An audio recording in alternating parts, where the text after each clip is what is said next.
Ma'am अगर हम ligation की बात करें, जैसे हम हिंदी में नसबंदी भी कहते हैं, तो नसबंदी के होने के बाद क्या कुछ मेंस में भी कुछ इरेगुलरिटी आती है? मैं आपसे जानना चाहूँगी इसमें। यस यस, एकदम लाइगेशन के बाद बहुत लोगों को मेंस में हैवी फ्लो होने लगता है। जिन लोगों को एकदम नॉर्मल फ्लो होता था, शायद 2 दिन या 3 ही दिन रहता था, वो नसबंदी कराएं और इमिजिएटली उसके बाद जो मेंस हो गया है वो बहुत ज़्यादा फ्लो होता है, पेनफुल भी होता है, और वो में भी 6-6 7-7 दिन रहने के बाद भी स्पॉटिंग होता रहता है। मेंस बंद होने के बाद भी बूंदा बूंदी 2-4 दिन 5 दिन गिरता है, बहुत इरिटेटिंग होता है, and is a very common problem.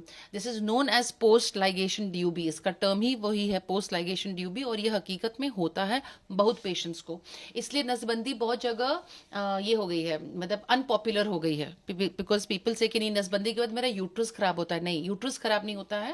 What happens is कि नसबंदी के बाद जो ट्यूब्स हैं उसके साथ साथ ब्लड वेसल्स भी टाइड अप हो जाते हैं। जो फ्लो ऑफ ब्लड आपके यूट्रस में जा रहा था वो जब बंद हो जाता है तो कोलैटरल्स बनते हैं। तो बहुत सारा फिर जो ब्लड सप्लाई है ना आपके यूट्रस का, फ्रॉम अब नॉर्मल डायरेक्शन से ब्लड फ्लो जो एक्स्ट्रा आ जाता है यूट्रस में, that's a main cause for your extra flow, जो हेवी फ्लो होता है।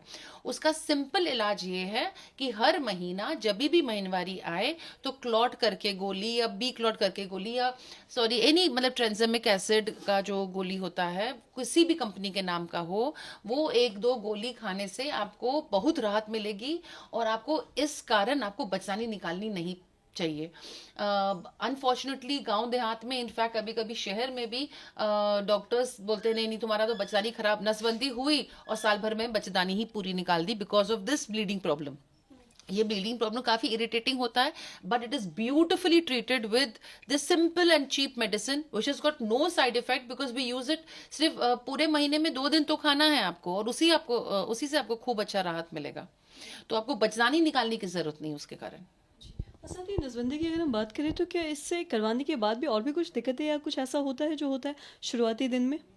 देखिए, नसबंदी कराने के बाद तो हम जो देखते हैं बहुत सारे केसेस हम लोग के रिकैनलाइजेशन के आते हैं, तो इसलिए नसबंदी कराते समय ये आपको जानना चाहिए कि परमानेंट तरीका है बच्चा नहीं होने का।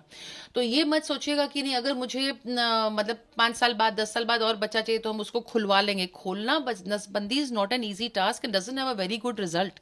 सो इसीलिए और अनफॉर्चुनेटली हम ये देख रहे हैं कि नसबंदी करने के बाद भी बहुत लोग प्रेग्नेंट हो जाती हैं, क्योंकि जैसे आप अपना स्किन यहाँ से कटता है, आप नहीं भी उसको सिलिएगा तो वो कुदरती तौर से एक वक्त में वहां के जुट जाता है।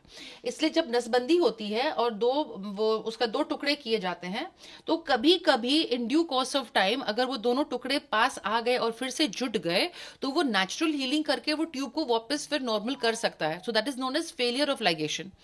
और उसके बाद ना फिर मरीज लोग बहुत डॉक्टर को टॉर्चर करता है और बोलता है आप नसबंदी कराए, हम प्रेग्नेंट कैसे हो गए, हम केस कर देंगे, हम ये कर देंगे वो कर देंगे। तो डॉक्टर लोग अपना बचने का, हर इंसान अपना बचने का रास्ता निकालता है। So what doctors are doing is कि वो फिम्ब्रिया ही पूरा, जो most important part the tube है, वो फिम्ब्रिया ही पूरा काट के हटा देगा कि जाओ, ना रहेगा बांस ना बचेगी बांसुरी, अब तो इस जीवन में तो इस ट्यूब से तुमको बच्चा नहीं होगा, ताकि आप मेरे पे उंगली ना उठाएं। इधर सबसे पहले चीज तो अगर आप डॉक्टर बने ना, you should have a heart of a lion.